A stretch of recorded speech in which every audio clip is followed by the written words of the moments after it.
Did you have a survival summer camp you went to as a kid? I thought that'd make you love nature. No, it made me hate nature, and also summer camps. That shit was like for, you know, bad children, dude. I swear to God, run by like some Marine Corps guys. Yeah, I talked to you guys about this before. They made us like, bro, literally no phones, 21 days, no phones, nothing, no toilet paper for 21 days, no showers for 21 days. Are you nuts, dude? It sucked. And we lived by the leave no trace principles. So like we literally traveled through the entire state of Virginia. I think it was Virginia, wherever the James and New Rivers are. Or maybe it was West Virginia, whichever one it is. We canoed, kayaked, mountain climbed. Like it was crazy. Outward Bound. Yeah, exactly. I think it is Outward Bound. Yes. It sucked, dude. Yeah, Outward Bound. Wait, why do so many people know that? Hate to be this guy, but people on TikTok have been talking about those camps and their abuse a lot recently. Wait, really? Finally, dude. Fucking finally, dude. Love you, Big Haz. It was devastating. I mean, I'm pretty sure now they probably can't get away with doing the shit that they were doing back then.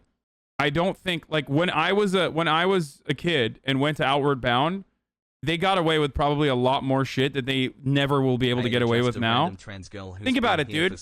21 days in the wilderness with no connection to technology whatsoever.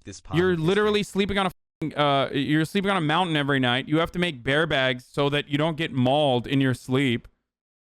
And you have to constantly evade lightning. And when I say evade lightning, I mean literally. Every time we were like caught in a thunderstorm, we had to sit in that lightning position where you clamp your heels together, scared shitless that like if you get struck, hopefully it just like travels from your toes to your heel to your other heel back down to the toes to go back into the earth. So you ground it so it doesn't go through your heart and murder you. It just sucks. No shot that that's legal, dude. That's a completely normal American kid thing. What the okay, you guys are psychos, dude. It's like it is the epitome of white people shit, and here's why. Because only white people would be like, yeah, we need to just like fuck our entire summer up and like live like cavemen do for fun. Can't imagine a city slicker like you in the wild, but if you stayed, you would be a legend like Bigfoot, known as Smallhead. Dude, the funniest part about that camp was when we were biking, because we would cycle for hours, right? We would cycle for hours. And every time we were on a bike with like our massive heavy ass rucksacks, there would always be like pickup trucks with the Confederate flag in the back. I also f***ed up an entire canoe. I think it was either on the James River or the New River. I don't know, but I literally tacoed a fucking canoe in the rapids where I hit a rock. Like, I got caught up in, like, a part of the rapids that I wasn't supposed to be in. And it literally, like, it just got stuck on the rock. And then it started filling up with the rapid water. And then, boom, it, like, literally fucking crushed the canoe backwards. Pretty funny. Did Hasan get sent to fat camp, but he didn't realize it? No, Marathi gets sent to fat camp, though. You shouldn't be in any rapids? Oh, dude, kayaking was so scary. This is why you hate water? Dude, yeah. Whitewater rafting is just so fucking scary, dude. It is so insanely scary. Actually, it's one thing I would probably still do, though. Out of all the shit that we did, that was probably the most fun. It was the most adrenaline. It was the most adrenaline-inducing, most fun one out of all of the other shit that I did. It was actually fun. Bro, after 20 days, we went to, like, I think they were, like, underwater caves or something with, like, these salt things from the ceiling that you can see. It looks like little cum driplets. I don't know what the fuck it is. It's like an aquifer or something. We went there. Oh, stalagmites, exactly. And we go there, and it's like the first time we're seeing other human beings. I swear to God, I was out in the fucking wild for like 20 days, right? At this point, I could smell humans from afar. I'm not even kidding. Like, the scent of shampoo was such a unique scent that I could literally, I actually felt like I was an animal. Like, I could smell people coming from afar You have pictures from this trip you could show us? No, we didn't have cameras, dude. What are you talking about? We didn't have phones. We didn't have anything. When wilderness boot camps take tough love too far, troubled teens are occasionally sent to corrective outdoor programs where they hike for days or perform manual labor, but some parents are saying the physical exertion verges on abuse. No. I think this wasn't like, I don't think Outward Bound was like abusive necessarily. I think it was just like, I mean, it was borderline abuse, certainly, but I don't think it was, this isn't like a troubled teen camp. My friend had said the same thing after long camping trips. Laundry detergent is so potent. Yeah. You complaining about camping without phones turning me into a boomer? Dude, it's not even just about... What I'm about to read is my first letter home to my parents after... Trigger warning, description of wilderness therapy experiences. Okay, guys, that's different. I think this is like... I think this is literally different than like Outward Bound. I think this is like what parents send like troubled teens in Utah to. And it's pretty fucked up too. Being sent to a wilderness therapy camp in Utah when I was 14. It is dated January 8th, 2014, 4 days after I arrived. Dear Mommy and Daddy, don't find it weird that I addressed you both like that. I just miss you. Today was fairly sunny, at least for being about 15 degrees. Lunch just got done. I had a tortilla with string cheese, jalapeno sauce, and garlic powder. I made it myself. I also had a peach fruit box and an orange. Let me tell you, my taste buds rejoiced.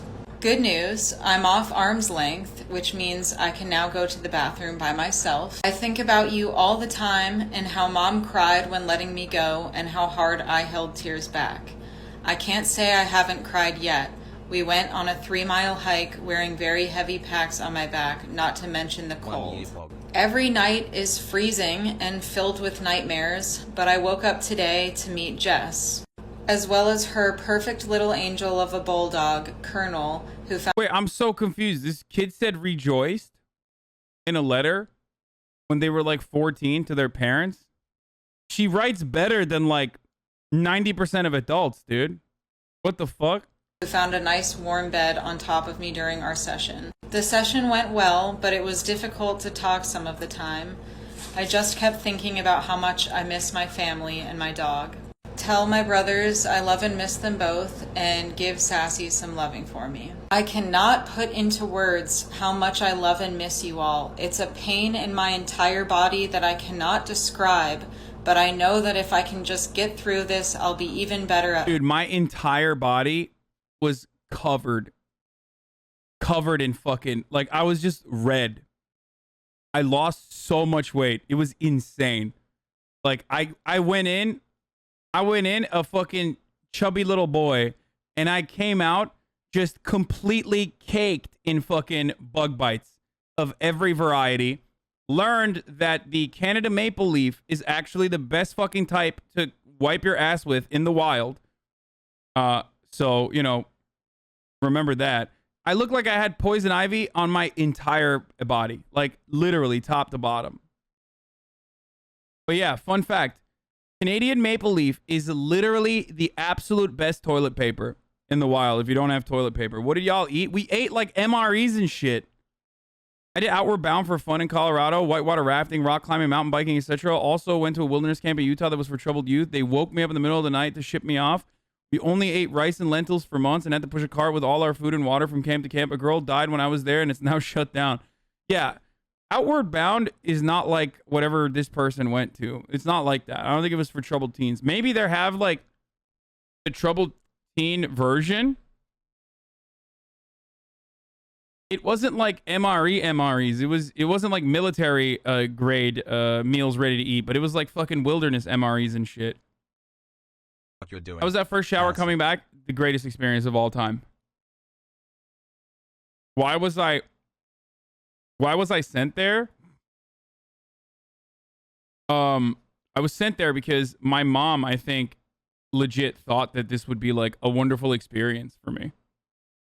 Like, I don't think they sent me there because they were like, yo, fuck you. You're a troubled teen. Or maybe they did. I don't know. I mean, I can ask her. Anne! Hold on. I'm going to ask her. Annette, why did you send me to that Virginia camp? Was it because I was a troubled teen or because you thought it was good? Oh, she said, I thought it was good. I thought you liked adventure. How did you feel after you saw me come back?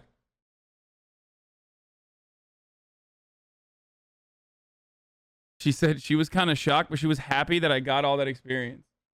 Yeah. There's a whole troubled teen camping industry. They literally kidnap you in the middle of the night as a part of the service. Yeah, it's fucked up. That wasn't this. My brothers did scouts and would go on trips like that for a month at a time. Dude, there is no comparison with this to like anything else, okay? No, it's not like the fucking Boy Scouts, dude.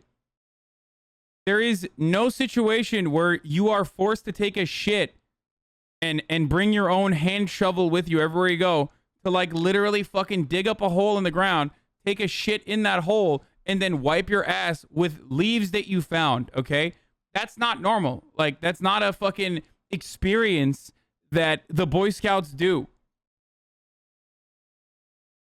Yes, there is. That's just normal camping? Wait, really? That's fucking dog shit, dude.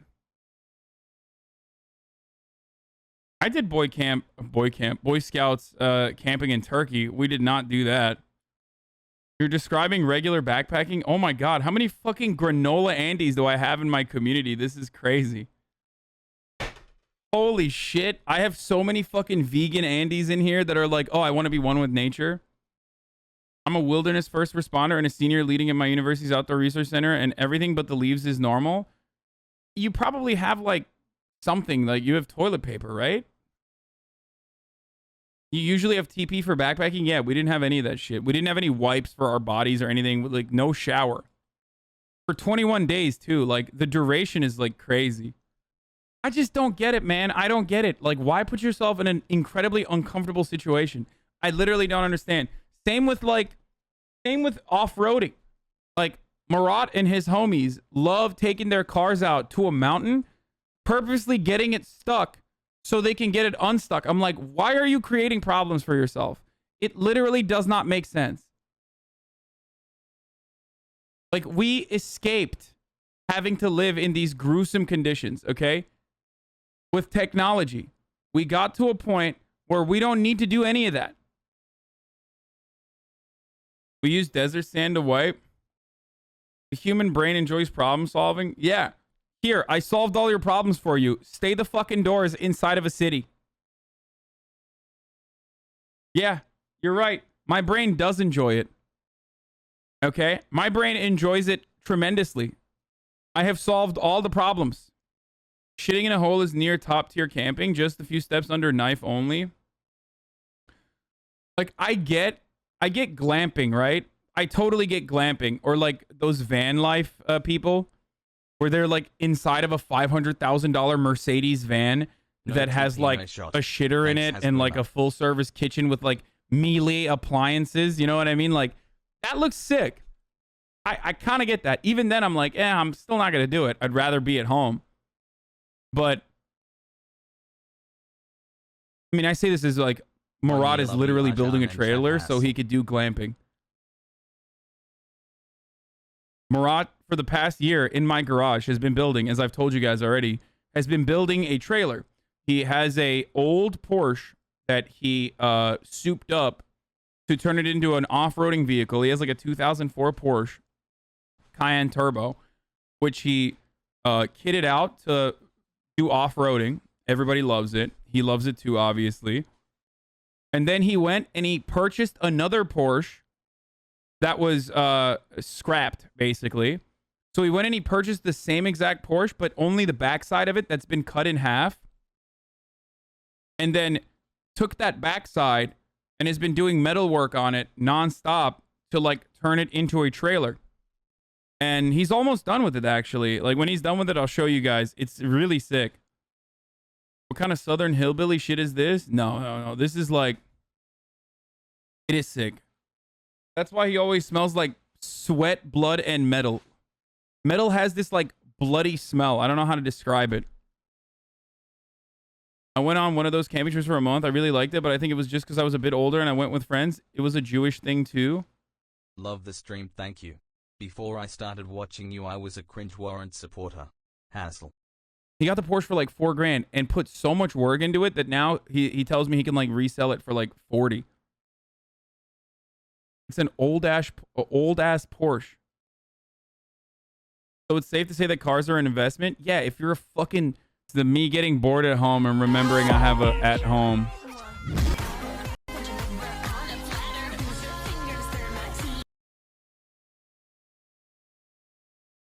Dude, what are you doing with all these shoes, man? You have too many shoes. Stop saying everything's an investment. I'm going to lose my mind. Oh, it's an investment, bro. Me and Candace's house, remembering she has a walk-in fridge.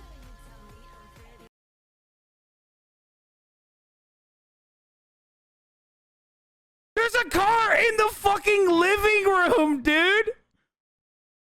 What is going on? It's like the opposite of what you're supposed to do with cars, dude. How did it get there? How did they put the car? How did they put the car in the living room? If you say it's an investment, I'm gonna headbutt you through the internet, dude. Stop saying it's an investment. Psychopathic engineer who literally can't turn off the engineering brain and like will put in an entire year's worth of like very high level, super technical work that also requires like thousands of dollars of tools that you have purchased over the course of many years leading up to this point, then yes, cars are an investment. This motherfucker like runs basically West Coast Customs out of my garage for he has his own personal West Coast Customs for me